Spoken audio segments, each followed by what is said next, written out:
Baik, selamat sahabat saudara sekalian. Kita akan mengulangi kembali pelajaran yang kelima. Carilah Tuhan dan hidup. Seek the Lord and live.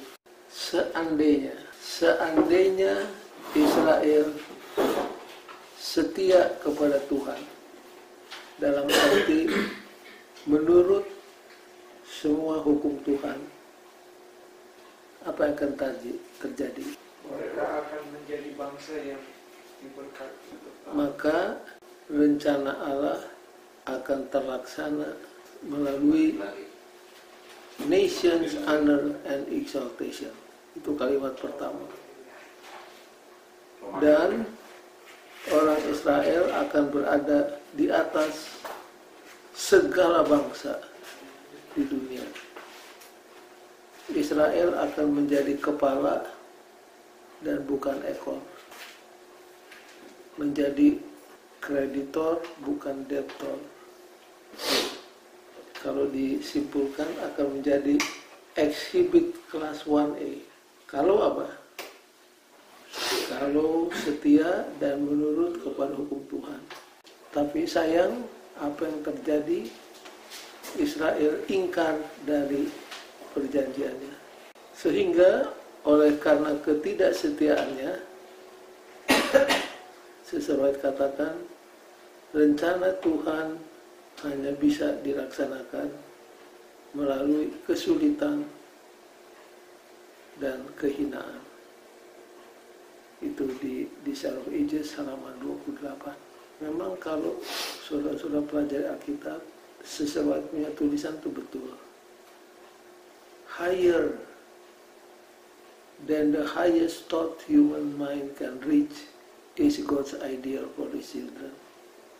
Sesuai katakan, lebih tinggi daripada yang tertinggi yang otak manusia bisa pikirkan. Itulah idealisme Tuhan bagi umatnya. Higher than the highest thought human mind can reach is God's ideal for His children. Jadi Tuhan punya rencana yang luar biasa bagi Israel. Sehingga tempatnya pun dipilih di Kanaan.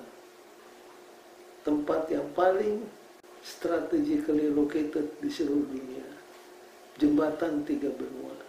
Tuhan bukan kebetulan, Tuhan rencanakan mereka berada di jembatan 3 benua supaya kabar baik tentang keselamatan bisa merebak lebih cepat. Tapi sayang, Israel tidak setia. Akhirnya ditolak sebagai bangsa pilihan. Pada bahasanya Yesus, kerajaan surga dicabut dari kamu dan akan diberikan kepada bangsa yang menghasilkan buah-buahnya. Kalau kita perhatikan pelajaran hari ini, susunannya agak kurang sistematis. Coba kita melompat dulu ke pasal 2, angka Romawi 2. Saya lebih senang kalau ini lebih dulu. Historical background, latar belakang sejarah Amos. Item pertama apa ya? Namanya meaning. Amos the meaning Amos the man. burden bearer. Nama Amos berarti pemikul beban. Burden bearer. Apa arti Hosea? Salvation. Joel? The servant of God. Ya, Obadiah. Joel, the Lord is God. Yahweh is God. Yahweh. Yahweh is God. Kemudian sesudah meaning apa? Hometown. Di mana dia? Tekoa. Tekoa itu di utara atau di selatan? Selatan. Tekoa itu di Yehuda. Kapan timingnya? Kalau ikut Bible Commentary, Amos itu tahun 767 sampai 753. 767 BC sampai 753. Saudara-saudara nggak usah jadi bimbang, karena profesor-profesor kita berbeda pendapat, tapi itu tidak akan mempengaruhi keselamatan kita. Kalau ikut Bible Commentary tahun 767 sampai tahun 753. Sebelum dipanggil jadi nabi, apa pekerjaan Amos? Kalau bahasa Inggrisnya sheep breeders, penggembala domba. Sheep breeders. Dia punya territorial assignment di mana? Northern. Di utara. Di zaman siapa? Jeroboam. Ini Jeroboam yang mana ini? Nah, ini Jeroboam kedua. Jeroboam satu Sudah mati katanya. sudah hilang dari peredaran. Ini Jeroboam II. Raja Yehuda waktu itu adalah Raja Usia. Lalu dia dipanggil menjadi nabi. Yang saudara tahu, nabi itu apa artinya? Sudah bicara Tuhan. Nah, saya mau supaya jelas kepada kita apa artinya nabi. Ini akan kita pelajari di seminar Roh Nubuat, tapi tidak salah kalau kita mulai dari kelas ini. Coba buka buku Keluaran. Pada waktu Musa dipanggil Tuhan untuk menghadap Firaun, apa Musa katakan? Kenapa? Apa yang menyebabkan sampai Musa tidak sanggup? Coba buka Keluaran 4 ayat 10. Lalu kata Musa kepada Tuhan, "Ah Tuhan, aku ini tidak pandai bicara. Dahulu pun tidak, dan sejak Engkau berfirman kepada hamba-Mu pun tidak. Sebab aku berat mulut dan berat lidah." Jadi Musa decline the call. Mengapa? Tidak kita bicara. I am not eloquent. Saya tidak fasih berbicara. Tidak berkata-kata katanya. Ya. Tidak fasih berbicara. Nah sekarang buka pasal 7, masih Keluaran. 7 pasal ayat pertama. Exodus itu? Ya, Keluaran 7 ayat yang pertama. Lihat, aku mengangkat Engkau sebagai Allah bagi Firaun. Oke, aku menjadikan kamu sebagai Allah bagi Firaun. Dan Harun abangmu akan menjadi nabimu. Oke, Harun akan menjadi nabimu. Nah dari sini kelihatan arti yang original daripada nabi. Bahasa Ibraninya nabi. Dari situlah kita dapat kata nabi. Nabi. Jadi kamu akan menjadi seperti Tuhan kepada Firaun, dan Harun saudaramu akan menjadi nabimu. Kalau di Indonesia jubir. Inilah arti kata nabi. Jubir itu seorang yang berbicara atas nama atasannya. Musa akan dijadikan seperti Tuhan, Harun menjadi nabi. Jadi arti yang original yang sebenarnya kata nabi itu adalah a person who speaks in behalf of other people. Yahweh. Nah sekarang supaya lebih jelas lagi buka Yakobus 5 ayat 10. Saudara-saudara, turutilah teladan penderitaan dan kesabaran para nabi yang telah berbicara demi nama Tuhan. Oke, nabi yang berbicara in the name of the Lord. Jadi di Yakobus 5 ayat 10 ini jelas sekali. Nabi itu adalah orang yang berbicara atas nama. Itulah basically arti kata daripada nabi. Yang harus kita ketahui, nabi-nabi perjanjian lama pada waktu dipanggil Tuhan, initial reaction mereka bagaimana? Merasa tidak layak. Umumnya, saya perhatikan Yeremia, Yesaya, Musa, umumnya apa? Jangan Tuhan. Kalau nabi palsu belum dipanggil sudah Bicara. Jadi di gereja kalau ada orang mengaku nabi sudah tahu. Termasuk Ellen White. Ellen White waktu mulai dipanggil dia apa? Menolak. Jadi nabi benar umumnya kalau dipanggil initial reaction-nya menolak, merasa diri tidak sanggup. Beda dengan nabi-nabi yang tidak dipanggil. Jadi pada waktu Yeremia berangkat memenuhi panggilan dari Tuhan, kalau nabi Tuhan bicara seadanya. Apa yang Tuhan perintahkan, itulah yang dia ucapkan. Sehingga nabi-nabi yang benar umumnya tidak populer, dibenci, dianiaya, bahkan dibunuh. Kalau nabi palsu, pekabarannya bukan selalu yang apa? Yang enak, yang manis, yang mengilik-ilik telinga orang pendengarnya.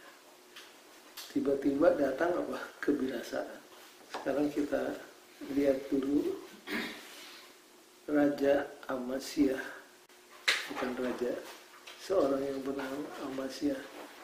Coba kita baca Amos 7 ayat 10 sampai 17. Waktu Yeremia dipanggil gimana?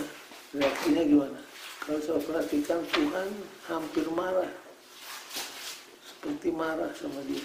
Sekarang kita buka Amos pasal yang ke-7. Lalu Amasiah, imam di Betel, menyuruh orang menghadap Yerobeam, raja Israel, dengan pesan, Amos telah mengadakan persepakatan melawan tuanku di tengah-tengah kaum Israel. Negeri ini tidak dapat lagi menahan segala perkataannya. Sebab beginilah dikatakan Amos, Yerobeam akan mati terbunuh oleh pedang. Itu apa? Message-nya apa? Itulah yang sebenarnya akan terjadi. Terus? Dan Israel pasti pergi dari tanahnya sebagai orang buangan. Lalu berkatalah Amasiah kepada Amos, pergilah, enyahlah ke tanah Yehuda, carilah makananmu di sana dan berbuatlah di sana. Tetapi jangan lagi berbuat di Betel, sebab inilah tempat kudus raja, inilah bait suci kerajaan. Jawab Amos kepada Amasiah. Baik, stop dulu. Kalau sudah simak omongan Amasiah, coba baca lagi Pak Menung backup Dari pasal ayat 12. Lalu berkatalah Amasiah kepada Amos, pergilah,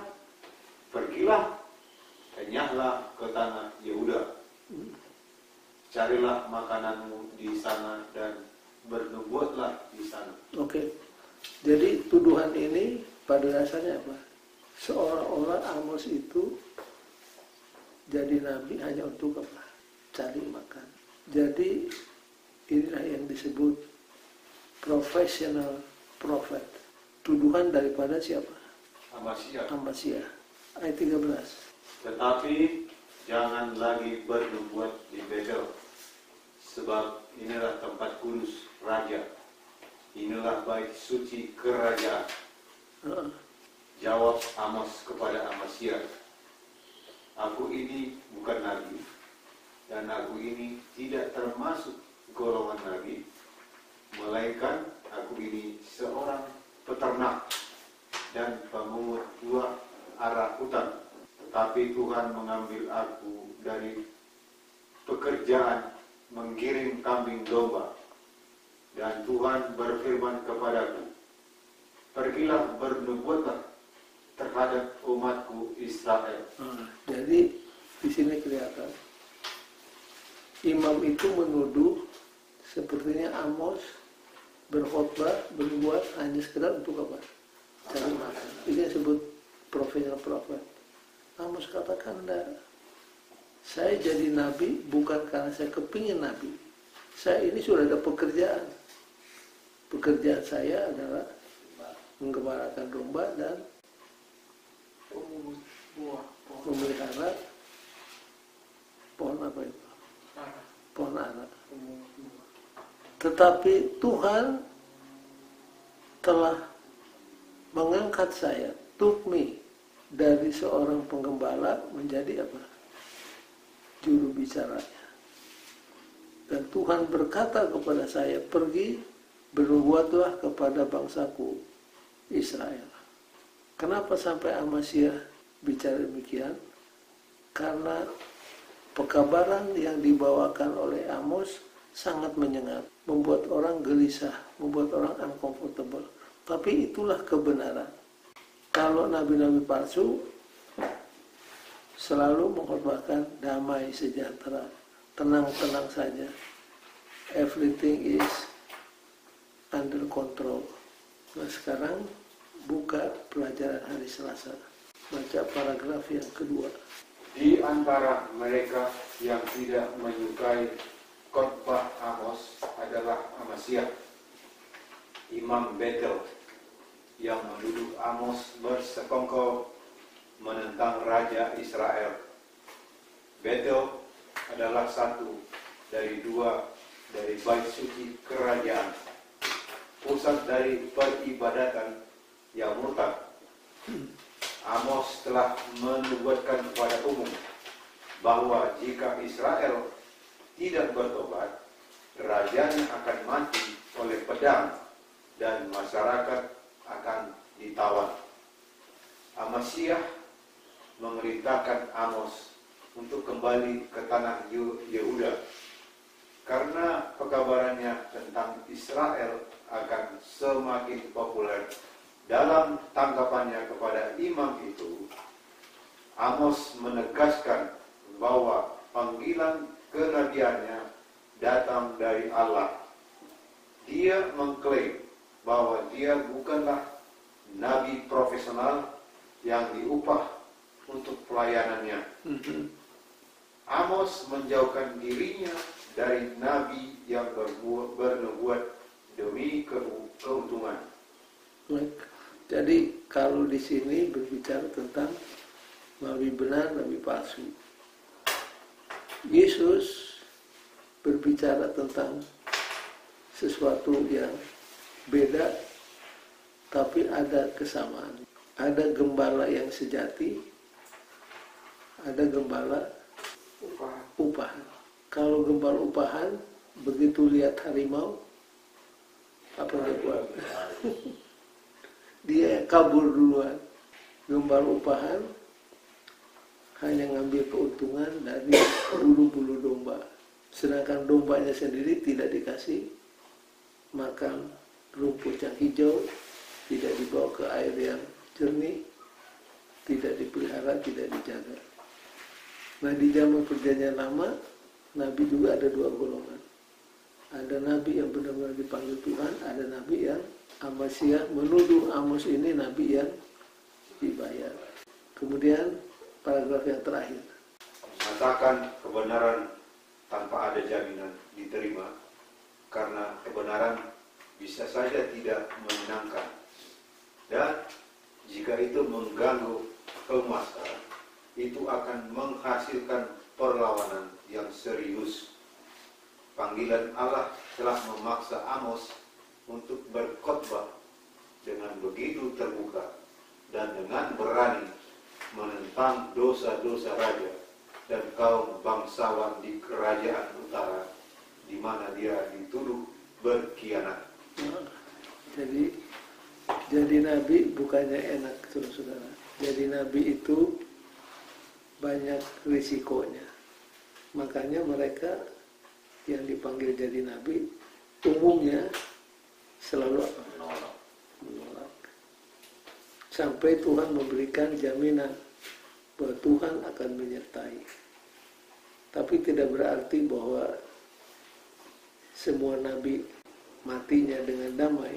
Banyak di antara mereka yang teraniaya dan bahkan sampai mati. Baik, itulah sedikit latar belakangnya. Sekarang kita backup ke bagian pertama. Jadi sekarang saudara-saudara sudah tahu apa artinya nabi ya, juru bicara.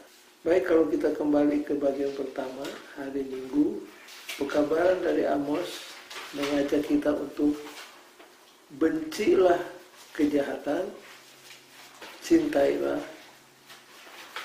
kebenaran. Amos di dalam pasal 5 ayat 1 sampai 15 menggubah sebuah nyanyian perkabungan. Kalau saudara baca, isinya sangat menyayat hati. Coba kita ambil beberapa ayat. Amos 5, ini mirip-mirip buku yang mana? Siapa yang menulis ratapan? Satu buku khusus berisi ratapan. Jeremia. Disebut Nuduk Jeremia. Lamentation. Tidak ketinggalan, Amos juga menulis sebuah. Coba kita baca beberapa ayat. Ayat pertama. Dengarlah perkataan ini yang kuucapkan tentang kamu sebagai ratapan, hai kaum Israel. Telah rebah, tidak akan bangkit-bangkit lagi. Anak darah Israel terkapar di atas tanah. Tidak ada yang membangkitkannya. Sebab beginilah firman Tuhan Allah kepada kaum Israel. Kota yang maju berperang dengan 1000 orang, daripadanya akan tersisa 100 orang. Dan yang maju berperang dengan 100 orang, daripadanya akan tersisa 10 orang. Jadi itulah contoh sampling daripada funeral song. Sekarang, what was the purpose? Apa maksudnya? Apa tujuannya Amos menulis funeral song, ratapan Amos ini? Kalau sudah bandingkan dengan Jeremia, Jeremia menulis, mencurahkan isi hatinya yang penuh kesedihan karena Yehuda dihancurkan oleh Babylon. Saudara harus baca ratapan Jeremia. Nah, di sini ratapan Amos. Jawabnya terdapat di paragraf yang kedua, hari Minggu. Tujuan dari lagu pemburuan dalam Amos 5 ayat 1 sampai 15 adalah untuk mengejutkan bangsa itu dalam menghadapi kenyataan. Jadi ini kalau istilah sekarang merupakan apa? Shock terapi. Shock terapi. Kadang-kadang orang mesti dikasih terkejut. Sarafnya yang tadinya lebar jadi apa? Pendeta Lantung pernah bercerita, saya tidak akan lupa cerita. Di Manado ada orang gila, pendeta Lantung nggak sengaja tabrak dia, jadi sembuh. Saya bilang pendeta Lantung tabrakin aja semua orang gila, ketawa nih. Jadi ini yang disebut apa? Shock terapi. Ada penyakit-penyakit tertentu, dokter kasih apa? Shock terapi, seperti stroke. Dia jadi apa? Tak kaget, mungkin yang longgar jadi apa? Jadi nyamuk. Funeral song ini untuk merupakan shock terapi kepada umat Israel untuk menghadapi kenyataan. Baca terus. Jika mereka bertahan dalam dosa, mereka pasti akan mati. Jika mereka menolak kejahatan dan kembali kepada Allah, mereka akan hidup. Tabiat Allah adalah seperti itu, bahwa Dia menginginkan kesesuaian dengan kehendaknya. Jadi kadang-kadang Tuhan menggunakan apa? Shock terapi. Karena orang yang keasikan dalam dosa mesti dikasih shock terapi baru dia apa? Sadar. Nah, panggilan daripada Amos yang terkenal adalah bencilah kejahatan, cintailah kebenaran. Ini saudara-saudara bukan sesuatu yang natural kepada kita. Ini adalah sesuatu yang tidak alami. Bagaimana supaya kita bisa benci kejahatan? How does one learn to hate the evil and love the good? Bagaimana caranya supaya kita bisa benci kejahatan, mencintai kebenaran? Karena yang natural adalah apa? Mencintai kejahatan, membenci yang benar. Coba kita buka beberapa ayat di sini. Ibrani pasal 5 ayat 14. Tetapi makan keras adalah untuk orang-orang dewasa yang karena mempunyai panca indera yang terlatih untuk membedakan yang baik daripada yang jahat. Apa hubungannya ayat ini dengan perbincangannya? Kita sedang bicara tentang membenci kejahatan, mencintai yang benar.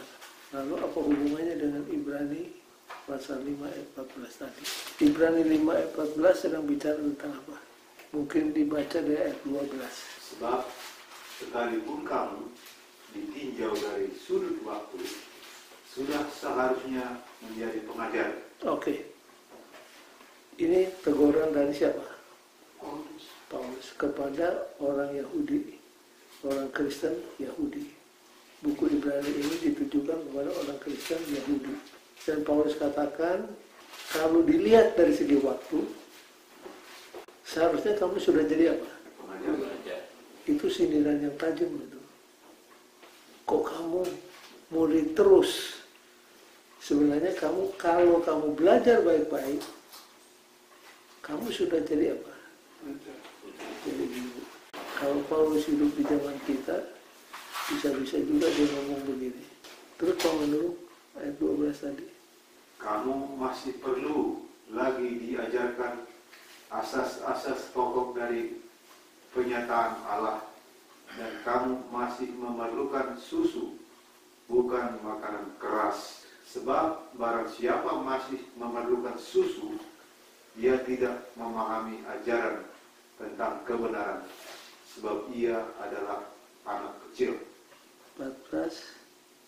Tetapi makan keras adalah untuk orang-orang dewasa yang karena mempunyai panca indera yang terlatih untuk membedakan yang baik daripada yang jahat. Nah, di sini. Jadi kesimpulannya apa? Kita diajak untuk membenci yang jahat, mencintai yang benar. Apa maksud Ibrani 5 ayat 12-14? Kan pertanyaannya how? Caranya yaitu kita harus terus-menerus baca dan pelajari. Lebih lama pelajaran itu lebih mendalam dan mendalam. Sehingga akhirnya kita bisa membedakan mana yang benar, mana yang jahat. Itu langkah pertama. Langkah kedua, kita akan diberikan kekuatan, anugerah Tuhan untuk membenci yang jahat dan mencintai yang benar. Ini bisa terjadi dengan anugerah Tuhan. Karena kalau ikut sifat alami kita, kita cenderungnya mencintai yang mana? Amsal 8 ayat 36. Tetapi siapa tidak mendapatkan aku, merugikan dirinya. Semua orang yang membenci aku, mencintai maut. Amsal ini bicara sama, tapi dengan cara yang negatif. He who hate me, love death. Barang siapa yang membenci aku, mencintai apa? Kematian. Idenya sama, diucapkan dengan cara yang berbeda. Nah sekarang kita masuk di pelajaran hari Minggu, paragraf yang ketiga. Semua orang pada hari yang jahat akan melayani Allah dengan tidak takut. Paragraf sebelumnya. Amos mengundang orang-orang bukan hanya berhenti mencari yang jahat, tetapi juga membenci kejahatan dan mencintai yang baik. Perintah pada bagian ini adalah bertahap. Kata kerja mencintai dalam Ibrani ahaf dan membenci aneh di dalam Alkitab mengarah kepada keputusan dan tindakan, bukan hanya sekedar perasaan atau sikap. Dengan kata lain, perubahan sikap bangsa itu akan menuntun perubahan dalam tindakan mereka.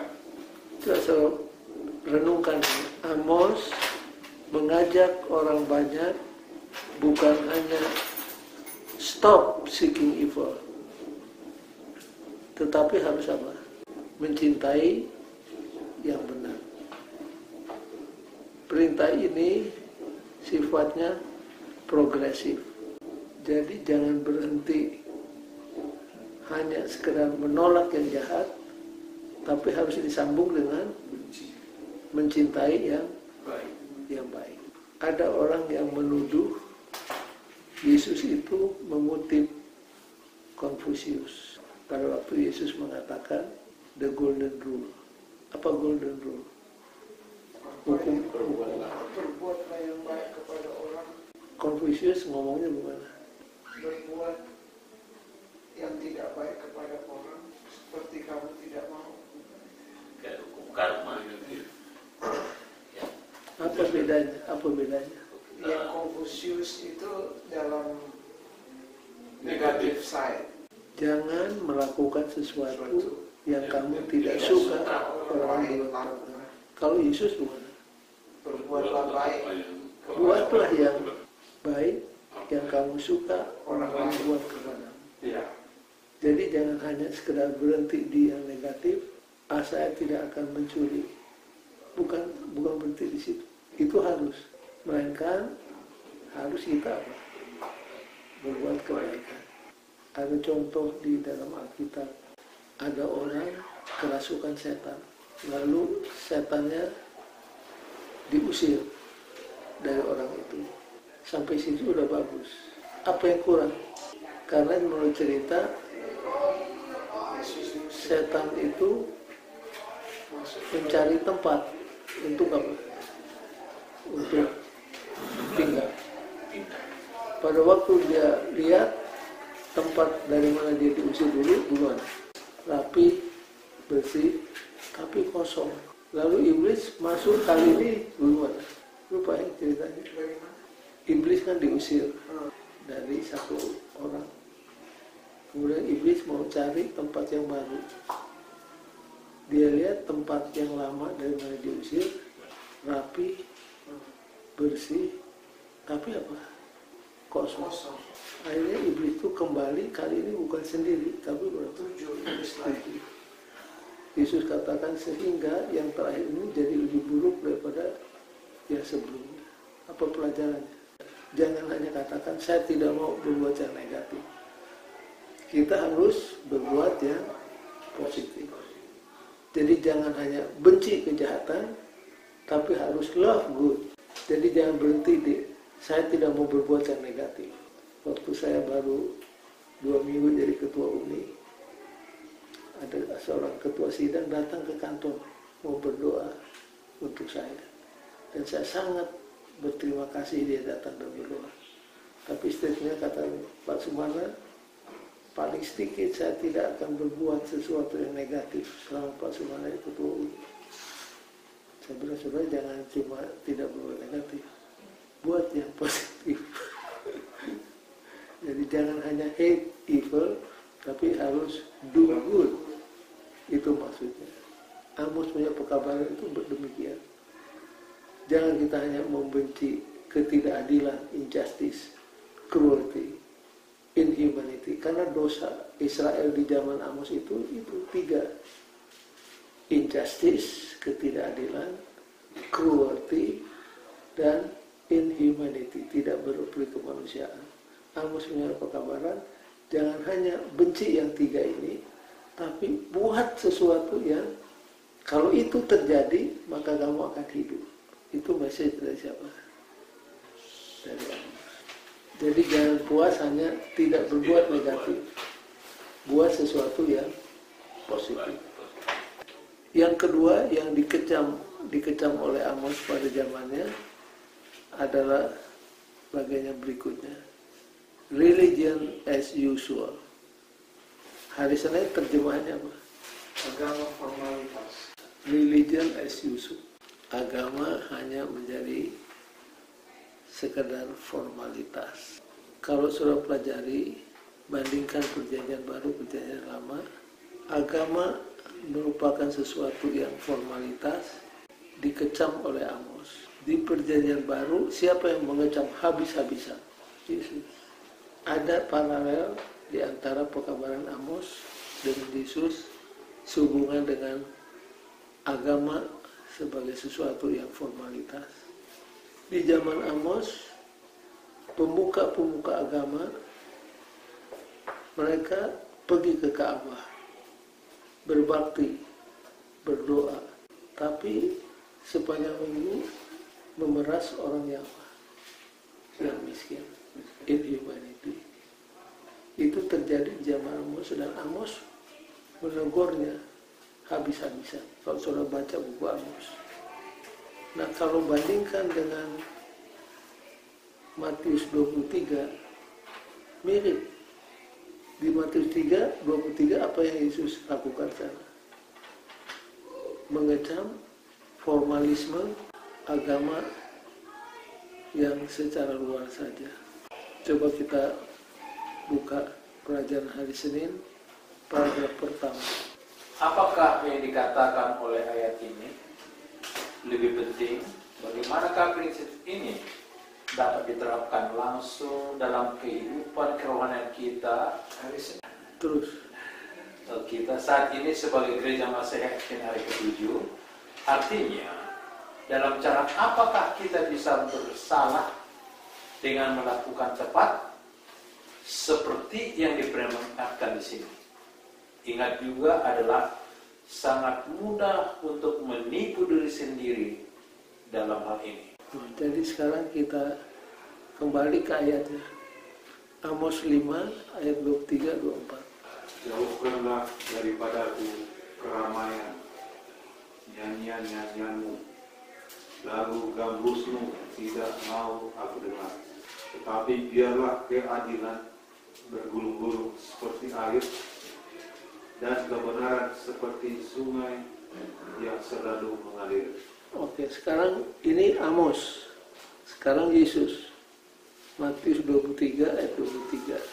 Woe unto you, scribe and far, I cease hypocrite, for ye pay tithe of mine and anise and cumin, and have omitted the weightier matters of the law, judgment, mercy,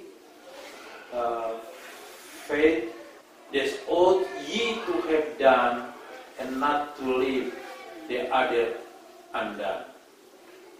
Jadi kalau saya baca Matius 23 dan bandingkan dengan Amos 5 ayat 23-24, mirip. Kamu berdoa, kamu ke gereja, kamu kembalikan perpuluhan. Tetapi saat yang sama, rahmat dan keadilan kamu tinggalkan. Kan Yesus ngomong bahwa orang-orang Farisi ini, mereka cinta uang. Mereka merebut rumah janda. Jadi apa yang terjadi di perjanjian lama, terulang kembali di zaman perjanjian baru. Amos menegur, Yesus juga menegur. Nah sekarang Apa relevansinya dengan zaman kita sekarang ini? Menjadi amaran kepada kita jangan sampai ini terulang kembali. Akhirnya agama itu diukur dengan apa? Dengan perbuatan. Bahwa prinsip-prinsip kebenaran yang kita pelajari di gereja harus menemukan kegenapannya di dalam hidup kita sepanjang minggu. Ada satu ayat lagi untuk lebih menegaskan. Masih di Matius 23. Karena Matius 23 ini adalah teguran Yesus yang sangat-sangat keras kepada orang Farisi yang mementingkan external religion daripada the power of religion. Coba baca Pak Manurung Matius 23 ayat 14.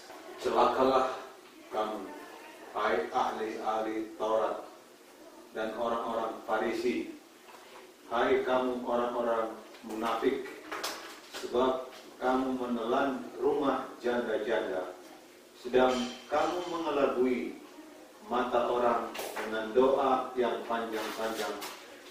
Sebab itu kamu pasti akan menerima hukuman yang lebih berat. Jadi orang Farisi ini rumah janda diapain? Direbut.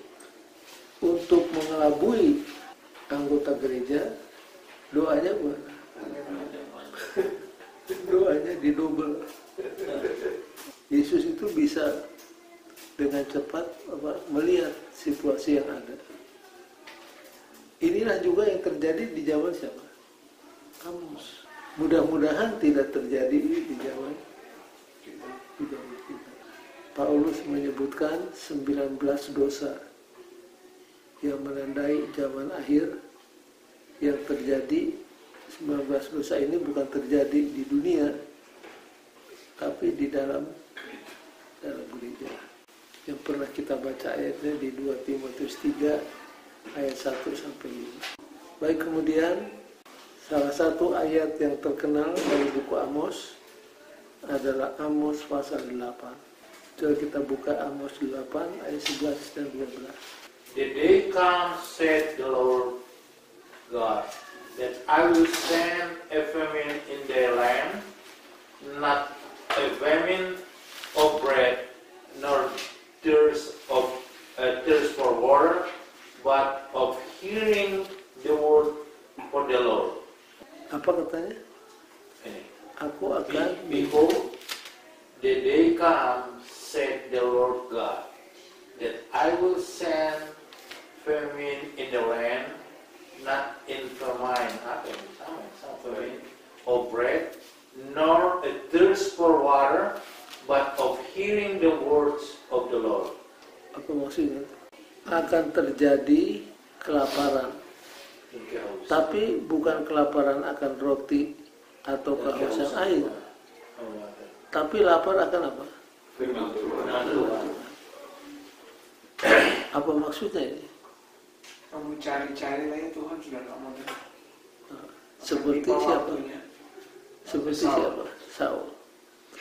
Saul karena dari waktu ke waktu terus-menerus melanggar perintah Tuhan, harinya datang di mana dia berbicara kepada Tuhan, tapi Tuhan tidak menjawab.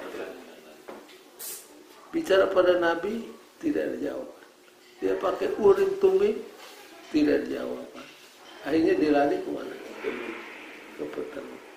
Coba kita ambil beberapa paragraf. Buka hari Rabu, pelajaran hari Rabu. Coba dibaca paragraf keempat dari atas. Kalau umat Tuhan terus-menerus melanggar. Sudah dapat Pak Menurung? Jika umat Allah tetap tidak menurut, Nabi berkata, akan tiba saatnya ketika mereka ingin mendengar pekabaran, tetapi itu sudah sangat terlambat untuk kembali berharap dalam firman Allah untuk bebas dari kehakiman. Ini adalah akibat dari kekerasan hati mereka untuk tetap menolak mendengar pesan Allah melalui Amos, seperti Saul sebelum pertempurannya yang terakhir, 1 Samuel 28 ayat 6. Manusia suatu saat nanti akan menyadari betapa mereka sangat membutuhkan firman Allah. Seluruh manusia akan mencari firman Allah dengan sangat gigih. Firman yang sama yang mereka pilih untuk tolak pada zaman nabi-nabi. Secara khusus, ini akan berpengaruh kepada orang-orang muda saat generasi sebelumnya telah mendengar firman Allah dan menolaknya. Orang-orang muda tidak akan pernah memiliki kesempatan mendengar pernyataan kenabian. Jadi kalau saudara bertanya kepada Tuhan, lalu Tuhan tidak jawab, tanya kepada Nabi, Nabi juga bersikap sama, lalu apa jadinya? Dan di dalam keadaan yang sangat kalut dan menakutkan, Saul akhirnya larinya kemana? Padahal dia sudah usir itu orang-orang spiritus dari tempatnya. Karena menurut hukum perjanjian lama, spiritis harus diapain? Harus dibunuh. Tapi sekarang Saul dalam keadaan desperate pergi ke sana untuk apa? Konsultasi. Begitulah orang kalau sudah dalam keadaan panik. Tapi dalam keadaan normal, dia terus-menerus melanggar. Harinya datang bila mana dia harus pergi kepada petenung untuk bertanya tentang hari depan. Jadi kalau sudah pelajari kehidupan Saul, ini merupakan satu contoh yang sangat mengerikan apa yang terjadi bila mana seorang terus-menerus melanggar hukum Tuhan. Nah, kalau sudah baca buku Nabi-Nabi, seperti saya pernah katakan, Nabi-Nabi itu kalau bicara sangat menyengat, membuat orang jadi shock. Tetapi semua Nabi mengakhiri pekabarannya dengan apa? Dengan sesuatu yang manis. Kalau saja Israel mau apa? Bertobat. Hari Kamis berbicara tentang apa? Restoration. Hosea, you name it. Pekabaran dari Nabi-Nabi minor ini menyengat, menusuk, tetapi diakhiri dengan panggilan. Panggilan untuk bertobat dan kembali kepada Tuhan. Tapi sayangnya, khotbah panggilan Nabi-Nabi tidak digubris oleh kedua bangsa Israel dan Yehuda. Sekarang, in conclusion, baca ini yang pertama. Hate evil, love and love good. Hate evil, Bencilah good. yang jahat, cintailah yang benar atau yang baik. Hate evil, love good. Jadi sesudah kita membenci kejahatan, jangan berhenti di sana. Kita harus lanjutkan dengan yang positif. Love good. Jangan hanya katakan, saya tidak akan mencuri. Bagus sampai situ, tapi masih ada yang kurang. Saya akan memberi. Saya tidak akan membenci. Bagus, tapi harus diteruskan dengan saya akan menyayangi. Yang kedua, What is your attitude when we are told that our action are sinful? kalau kita ditegur, apa sikap kita terhadap teguran itu? Kalau sudah pelajari psikologi, ada yang disebut apa? Defense mechanism. Adam, kenapa kamu makan buah ini? Gara-gara siapa? Perempuan itu. Hawa, kenapa kamu makan? Gara-gara ini. Itu namanya projection. Kita proyeksikan dosa kita kepada orang lain. pendeta gara-gara dia sampai saya jadi begini. Kalau bukan dia saya nggak begini. Kalau Saul waktu disuruh membinasakan bangsa Amalek, begitu pulang dari medan perang, Saul katakan, laporan, mission accomplished, tugas sudah saya lakukan. Siapa bilang? Saya masih dengar itu lembu berbunyi, yang gemuk-gemuk kamu biarkan hidup. Oh, itu untuk persembahan kepada Tuhan. Itu namanya rasionalisasi. Herodes ditegur oleh Yohanes Pembaptis, Yohanes Pembaptis akhirnya mati. Itu namanya aggressive behavior. Satu kali ada pendeta melawat anggota. Pendeta kasih tahu bahwa apa yang dibuat oleh anggota itu salah. Saudara. Saya datang untuk kasih tahu apa yang saudara buat itu salah. Itu anggota ambil dari laci mejanya sebuah pistol, ditaruh di meja. Jadi pendeta mau apa? Itu namanya aggressive behavior. Dan yang cerita sama saya bukan pendeta, anggota itu sendiri.